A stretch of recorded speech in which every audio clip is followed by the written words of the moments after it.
इच्छा करते हैं। भैया कुछ सुनाओ, हमको तो इतना ही आता है, इससे ज्यादा सुनना है तो अपने पिताजी के पास चलो। अब एक बात बताओ, जैसे होता नहीं है किसी को कोई वस्तु बहुत प्रिय हो तो उसको लालच दे करके तो बहुत दूर तक ले जाया जा सकता है। सो सुखदेव जी महाराज पीछे पीछे आए और संहिता भागवती कृत्वानुक्रम्य चात्मजा सुखमय अध्यापयामास निवित्र नितरम मुनि निरतम मुनि। श्री सूत जी महाराज कहते हैं, जो सतगुरुदेव भगवान, जो श्री सुखदेव जी महाराज निवृत्त निरतम मुनि, निवृत्ति माने होता है निर्गुण, जो निर्गुण ब्रह्म की समाधि में लीन थे। अब रसगुल्ला रसगुल्ला रटो और रसगुल्ला खाने को मिल जाए तो उसका क्या आनंद है महाराज। यही परिस्थिति हो गई, जो परब्रह्म परमात्मा निर्गुण निराकार है वह अगर सगुण साकार में आ जाएगा तो फिर उसकी कृपालता का कौन वर्णन कर सकता है। अध्ययन किया, बात उस समय की है जब महाभारत का प्राय युद्ध विराम ले चुका था। महाभारत का अंतिम योद्धा दुर्योधन कौरव पक्षीय राजा, उसका भी जंघा टूट चुका था और वह भी मारा धराशायी गिरा था। उसी समय अस्वस्थामा आता है और दुर्योधन के कहने पर सोते हुए द्रौपदी के पांचों पुत्रों का, जो पांचों पांडवों से उत्पन्न थे, उनका सर काट करके दुर्योधन के पास ले जाता है। दुर्योधन जब देखता है कि तूने मेरा वंश नाश कर दिया, दुर्योधन मृत्यु को प्राप्त हो जाता है। और इधर महारानी द्रौपदी को जब पता चला कि हमारे पुत्रों का सर कट गया, सर भी नहीं है, दाह संस्कार कैसे होगा महाराज बिना सर, बहुत जोर से विलाप कर रहे हैं कि माता शिशु निधनम सुताना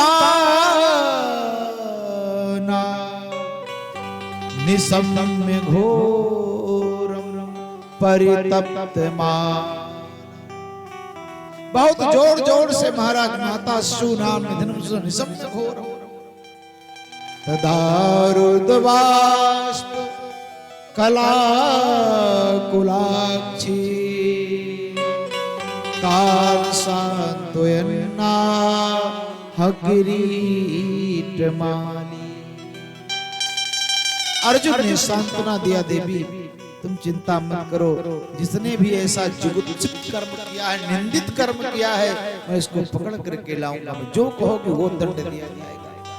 तुम शांत, भगवान को सारथी बना करके चल देते हैं। अश्वत्थामा को पकड़ लिया, अश्वत्थामा को पकड़ करके लाए। भगवान ने कहा इसको मार दो, क्योंकि कुछ लोगों का महाराज वध नहीं करना चाहिए, दंड नहीं देना चाहिए। कौन? बोले मत्तम प्रमत्तम उन्मत्तम। अच्छा, कोई पागल अगर जो आपको गाली दे दे तो आपको गाली दे दो। अच्छा, इतने समझो, कुकुर आपको काटे, आप कुकुरा को काट लोगे तो आपको अंतर का हो जाएगा। अब मान लिया हमको कोई यहाँ से कुछ कह दिया, अब हम मंचवे से दहाड़ने लगे तो उसमें हमारे में अंतर कुछ रह जाएगा। लेकिन आजकल लोग मंचों से धमकी दे देता है, बड़ा बड़ा लोग महाराज, क्या कीजिएगा, संसार है। आखिर परमात्मा ने इस व्यास मंच पर बैठाया है, पीठ पर बैठा है, इसीलिए इसको व्यास मंच नहीं कहा जाता, इसको व्यास पीठ कहा जाता है।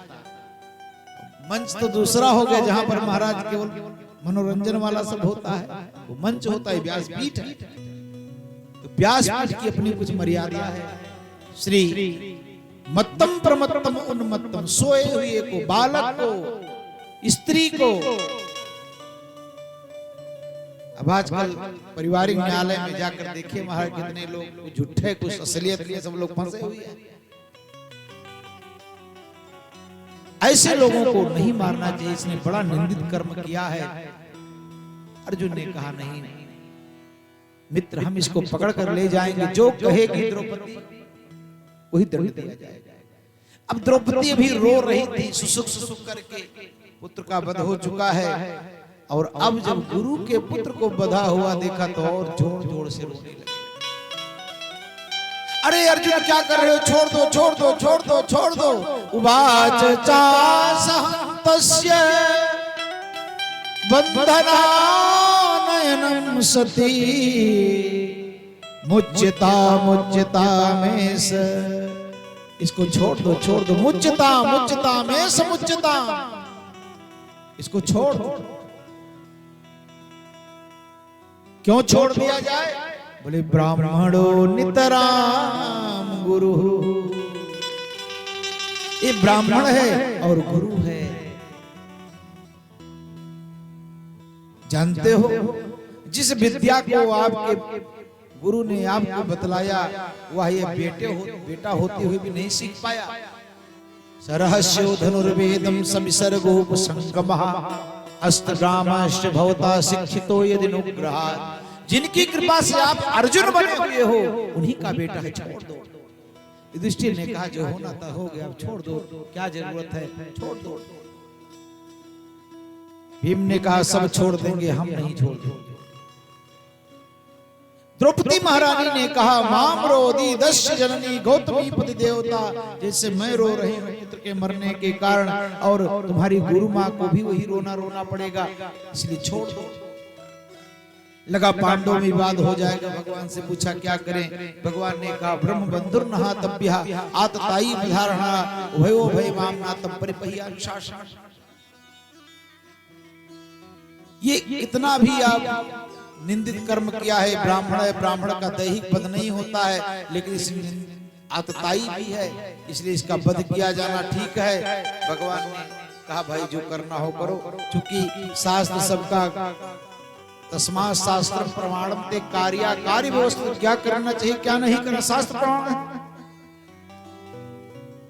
अर्जुन ने कहा कि ब्राह्मण है, इसका दैहिक वध नहीं होता, तो मणि को छीन लिया, धक्का से देकर के बाहर कर दिया। संभावित चाकृतिल मरणादित्रिच्यते, बोले सम्मानित आदमी है और सम्मानित आदमी का अपमान कर दिया जाए तो संभावित कहां यपजस लाहु, मरण कोट सम दारुण दाहु।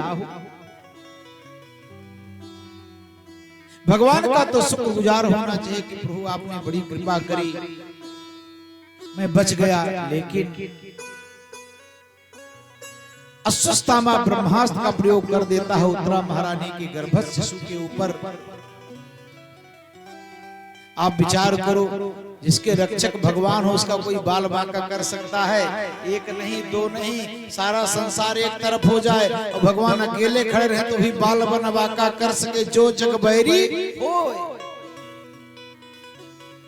दौड़ती हुई भगवान के शरण में आ गई, मेरा कोई ना सहारा बिनु तेरे नंदलाल सवरिया मेरे, मेरा कोई ना सहारा बिनु तेरे नंदलाल सवरिया मेरे, मेरा कोई ना सहारा बिनु तेरे नंदलाल सवरिया मेरे, मेरा कोई ना सहारा बिनु तेरे नंदलाल सवरिया मेरे।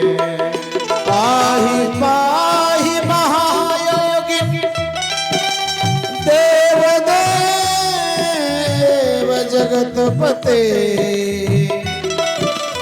नान्यं तद्भयं पश्ये यत्र मृत्यो परस्परम्, मेरा कोई न सहारा बिनु तेरे नंदलाल सवरिया मेरे, तो आन पड़ी दर तेरे गोपाल सवरिया मेरे, तो आन पड़ी दर तेरे गोपाल सवरिया मेरे।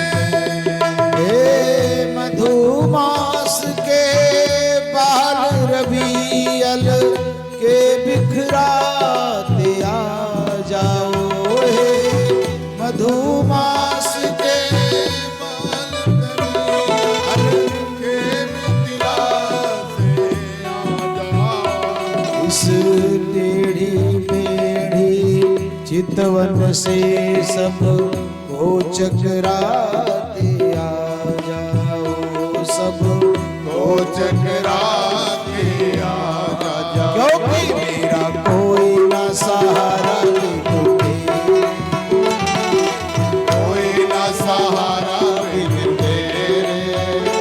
नंदलाल सवरिया, मेरा कोई ना सहारा बिन तेरे। नंदलाल सवरिया मेरे, नंदलाल सवरिया नंदलाल सवरिया मेरे, नंदलाल सवरिया नंदलाल सवरिया मेरे। माता उत्तरा ने रो रो करके भगवान के चरणों में गिर पड़ी। भगवान ने कहा देखो तुम्हारे सगे संबंधी हैं। माता उत्तरा ने कहा कि इनके पास मैं क्या जाऊं, ये तो किसी की रक्षा करने में समर्थ नहीं है। यत्र मृत्यु परस्परम, मैं मर जाऊं मुझे उसकी चिंता नहीं है, लेकिन मेरे गर्भस्थ शिशु की रक्षा होनी चाहिए। क्योंकि प्रभु अगर इसको कुछ हो गया तो लोग आपको गाली देंगे, क्योंकि जिसके रक्षा का भार आपके हाथों में है, जिसके कंधे पर रक्षा का भार आपके कंधों पर है, जिसको आपने स्वयं उठाया हो, उसको कौन गिरा सकता है महाराज। भगवान ने तुरंत माता उत्तरा के गर्भ में प्रवेश किया, बालक की रक्षा करी। नेत्रों से आंसुओं की धारा बह चली, कुछ बोल नहीं पा रही हैं श्री। सूत जी महाराज कहते हैं भगवान द्वारिका जाने के लिए तैयार हैं, और जैसे